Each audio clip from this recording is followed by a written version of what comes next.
What's up, guys? It's Eric, and welcome to my setup video. Before I show you guys around the studio, I just want to really say a genuine thank you to you guys. I've said it before in a video. I'm not really huge on numbers, but I hit 5,000 a little while ago, and I'm so appreciative and amazed. I really didn't think my channel was going to be a success, and that I was going to make all the friends that I've made. So, to my subscribers, thank you so much for coming on board and all your support. And to each and every one of my friends in the community, you guys all know who you are. Thank you so much. The friendships I've made have been amazing, and I keep making new ones every day. And there's so many cool people out there. I'm really just loving this YouTube thing. So thank you so much, guys. And I hope you enjoy the setup video. This hopefully will be a little cooler than the average setup video. Not to knock on guys who have sort of simpler setups, but this is going to be kind of a long video. I have a lot to show you guys. I'm going to throw some music in the background and try to make it fun, and hopefully you guys are going to have fun checking out my studio and my setup. So let's get it kicking off. So while I was recording this, I didn't know, but I had some absolutely crazy audio popping. And I tried to see if I could salvage it, but it would have drove you guys nuts. This is a long video. And it would have just drove you nuts. So I'm doing post video audio commentary for my setup video. So ridiculous but necessary. But let's get down to it. So on the left there, you can see my modem. And I actually have Verizon Fios. I'm a lucky guy. I have fiber in my area. I think I was talking to Woody and Wings and Kyle about this when I was on Painkiller, about how fortunate I am to be able to have a great internet connection. So that's that modem on the left there. And then you can see my work laptop. That's a Studio XPS. I think I got it in like 2006. Nothing too special. It's like a Core 2 Duo. It's running Vista, which is a really shitty OS. But I use this laptop to run the business. And I also use it for my internet connection when I'm gaming. I'll get into that in a second. And also for my webcam software. So pretty cool. I don't know, it's like 2006. I'll probably get a new laptop in about a year or two. Moving over, this is my studio computer. And this monitor here, I actually share my studio and gaming monitor. So the reason that I use capture mode or theater mode, excuse me, for Black Ops is because my monitor doesn't have a component video input. So I'm not able to do live capturing. So I'm going to be getting a TV, and I'm going to mount it there where the on the wall behind where the laptop is, so that I can start capturing live gameplay, because I want to get into doing some live comms and just have all that flexibility. So anyway, that's what I'm going to do there. But for now, I have to share my monitor, so when I want to game, I have to put my studio computer to sleep. So we're going to take a look now at the computer and sort of let you know what the specs are. So my computer is a i7-920, so that's a 7 processor, and it's running at 2.6 gigahertz, and I've got 8 gigs of RAM in it, so it's pretty beastie. And I'm running Windows 7 64-bit, so pretty good computer. I think I got it last May, so I think it's about a year and a half old. Editing software, I use Sony Vegas Pro 10. I just bought that in March, and I didn't use a keygen. I actually sucked it up and paid the money and bought a full license copy of Vegas Pro. So pretty standard stuff. I'm not going to get into how I use Vegas or anything like that. Just kind of showing you the stuff that I have. So yeah, Vegas Pro for all my editing. Really easy to use, and pretty much the standard now.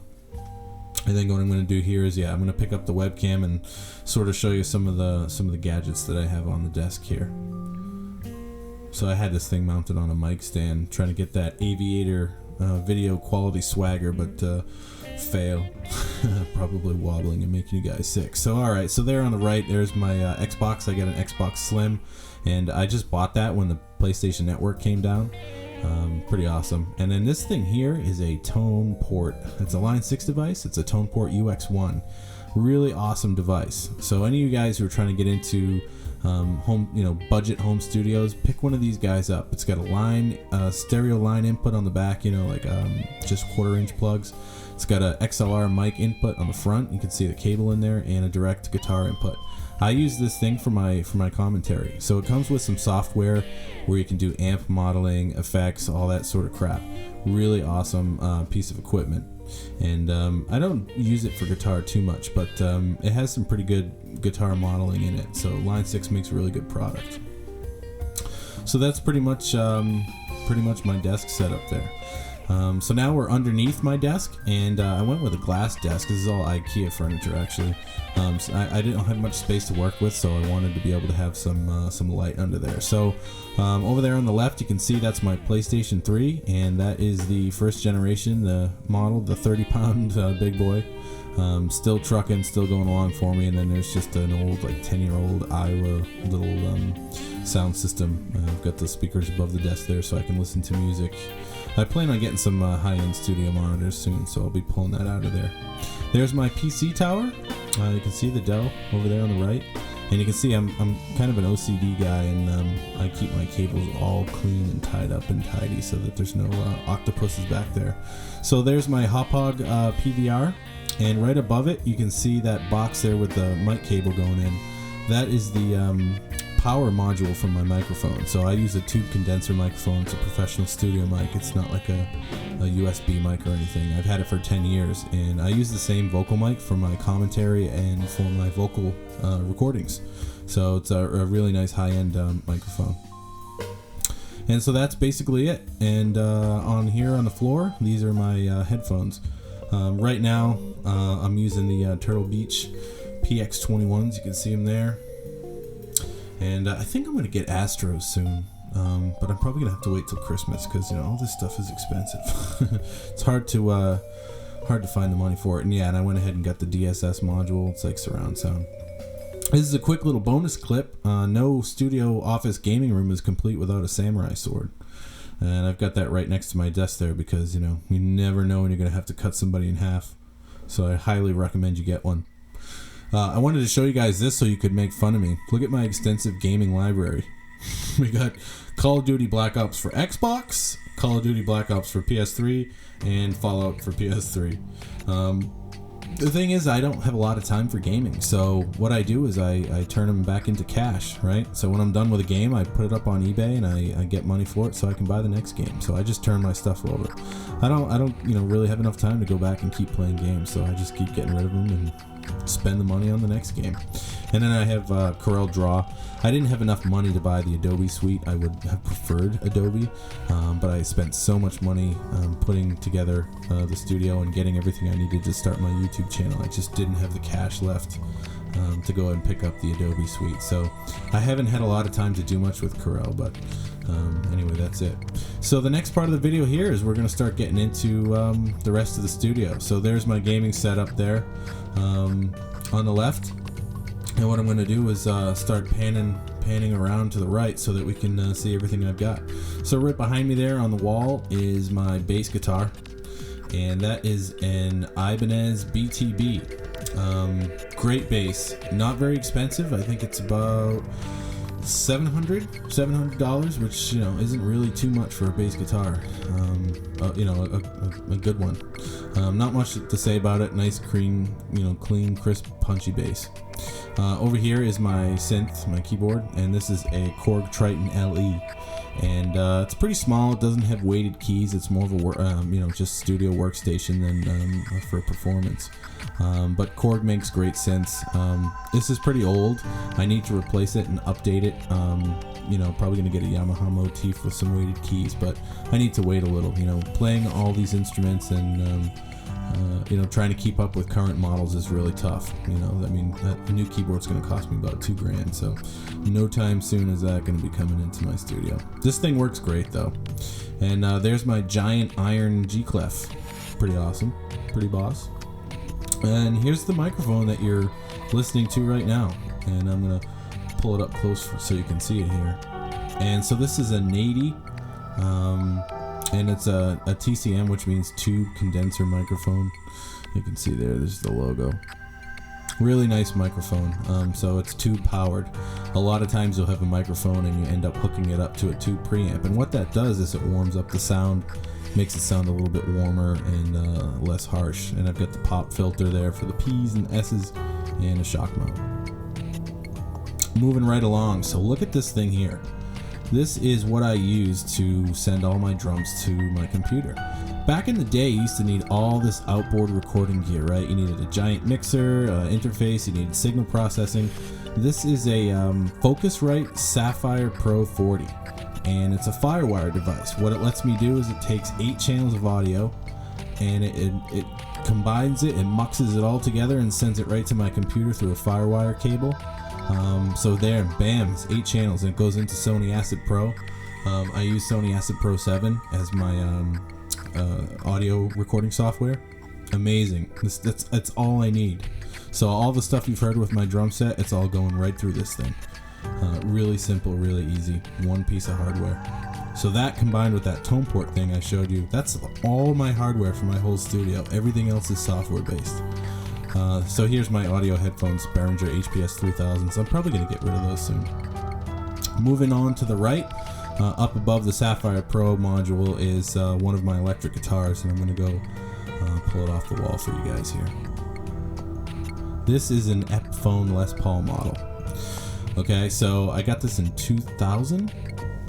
Now, if you're on a budget like I was back then, I didn't have $3,000 for a Gibson Les Paul, so I bought an Epiphone Les Paul and I modified the dog shit out of it, right? So I took the tuners off, I took the electronics out, replaced it. If you spend about $800 on replacement parts, you end up spending about $1,600, and it's really close to a true Gibson Les Paul because the Epiphones are made to Gibson specs. So I've got some pink tuners on there, got a graphite nut, Seymour Duncan humbuckers, graphite saddles, and Switchcraft electronics. So I pretty much completely stripped it except for the body. And I use that guitar for my heavier stuff. You can see me blabbing away there. And I use that guitar in drop C tuning. Get that nice low end. And here's my baby. Oh, I love looking at this thing. Took me a long time to complete this thing.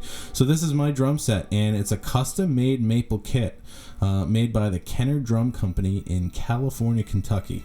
And the story behind this drum set is my drum teacher back on Cape Cod. I had a really special relationship with him. He was sort of like my father figure, my mentor, and I was one of his better students. I used to actually sleep over his house. Well, anyway, he gave me this drum set for $500. It's worth about $5,000.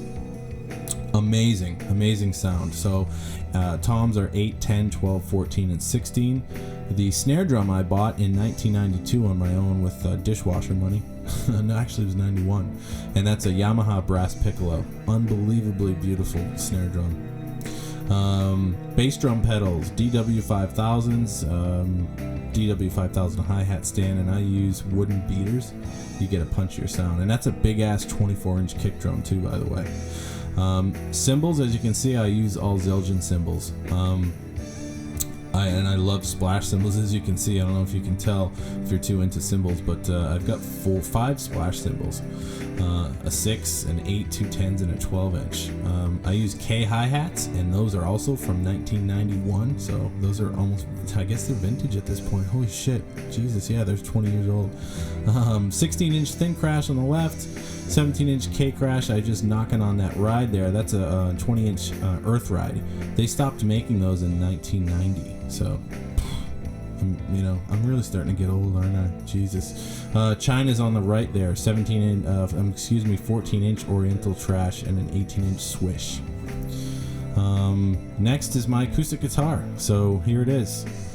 I got this thing, I think, in 2003, and beautiful acoustic. Nice abalone inlays there on the neck.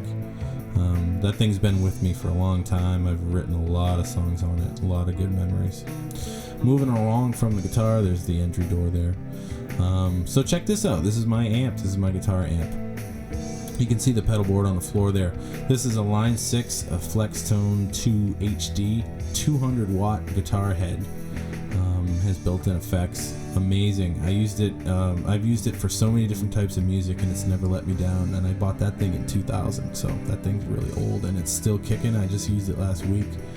And I use a JCM 900 4x12 Marshall cabinet for speakers. And check this thing out.